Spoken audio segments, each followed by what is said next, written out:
Good morning everyone. ഞാൻ Sasthamcotta Aster PMFലെ gynaec ഡിപ്പാർട്ട്മെൻറ്റിലെ കൺസൾട്ടൻറ്റ് ഗൈനക്കോളജിസ്റ്റാണ് ഡോക്ടർ പൂജ മോഹൻ. ഇത് ജൂലൈ മന്താണ്.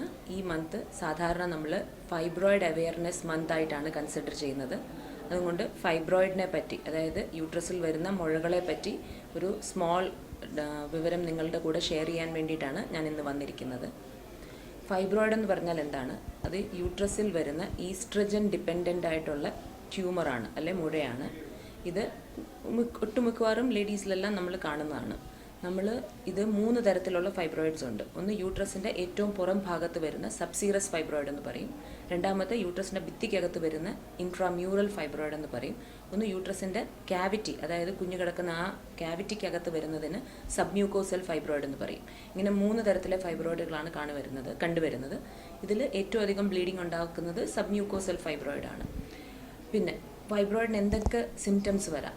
യൂഷ്വലി പേഷ്യൻസ് നമ്മുടെ അടുക്ക് ഹെവി ബ്ലീഡിംഗ് ആയിട്ടോ, അല്ലെങ്കിൽ റിക്കറൻറ്റ് യൂറിനറി ഇൻഫെക്ഷൻ ആയിട്ടോ, അല്ലെങ്കിൽ യൂറിൻ പാസ് ചെയ്യാനുള്ള ഒരു തടസ്സമായിട്ടോ, അല്ലെങ്കിൽ വയറിലൊരു വലിയ ഭാരം കാണുന്നു എന്നുള്ള രീതിയിലായിട്ടോ, അല്ലെങ്കിൽ പീരിയഡ്സിൻ്റെ സമയത്ത് സിവിയർ വേദന, ഇങ്ങനെയുള്ള സിംറ്റംസ് ആണ് യൂഷ്വലി ഫൈബ്രോയിഡ് പ്രസൻറ്റ് ചെയ്യുന്നത്.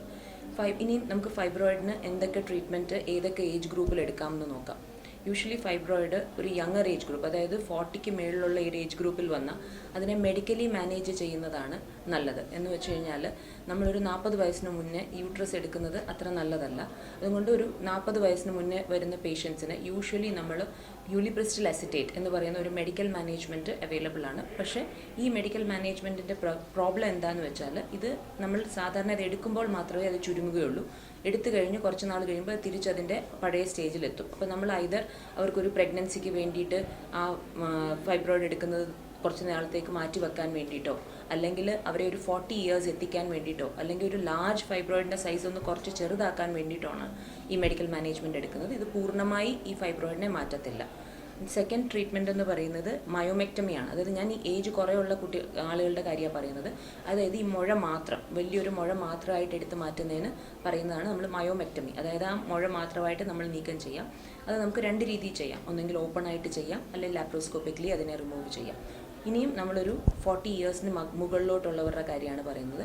40 ഇയേഴ്സിന് മുകളിലോട്ട് ഫാമിലി എല്ലാം കംപ്ലീറ്റ് ചെയ്തിട്ടുണ്ടെങ്കിൽ നമുക്ക് എഗെയിൻ മെഡിക്കൽ ഓപ്ഷൻസ് എടുക്കാം. പക്ഷേ സർജിക്കൽ ഓപ്ഷൻസ് ആയിരിക്കും ബെറ്റർ.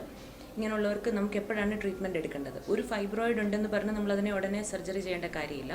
അതിന് എന്തെങ്കിലും സിംറ്റംസ് ഉണ്ട്, അതായത് ഞാൻ മുന്നേ പറഞ്ഞതുപോലെ ബ്ലീഡിങ്ങോ, പെയിനോ, വയറിൽ വലിയ ഭാരമോ, അല്ലെങ്കിൽ ഈ ഫൈബ്രോയിഡ് ഒരു 5 സെൻറ്റിമീറ്ററിന് മുകളിലാണ്, അങ്ങനെ ഉണ്ടെങ്കിൽ മാത്രമേ നമ്മളിത് സർജിക്കലി റിമൂവ് ചെയ്യേണ്ട കാര്യമുള്ളൂ.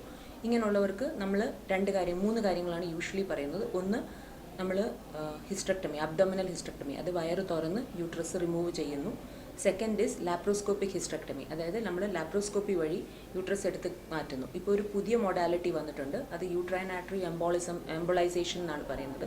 അതായത് യൂട്രൈൻ ആർട്ടറിയിൽ നമ്മൾ എംബോളൈസ് ചെയ്ത് അതുവഴി നമ്മൾ യൂട്രസിലെ ഫൈബ്രോയിഡിൻ്റെ സൈസ് ചുരുക്കുന്നു. ഇങ്ങനെയുള്ള 3 മൊഡാലിറ്റീസാണ് ഇപ്പം നമുക്ക് സാധാരണ ഈ നിലവിൽ ഉള്ളത്. ഇതാണ് ഞാൻ നിങ്ങളോട് ഇന്ന് ഷെയർ ചെയ്യാൻ വന്നത്. Thank you.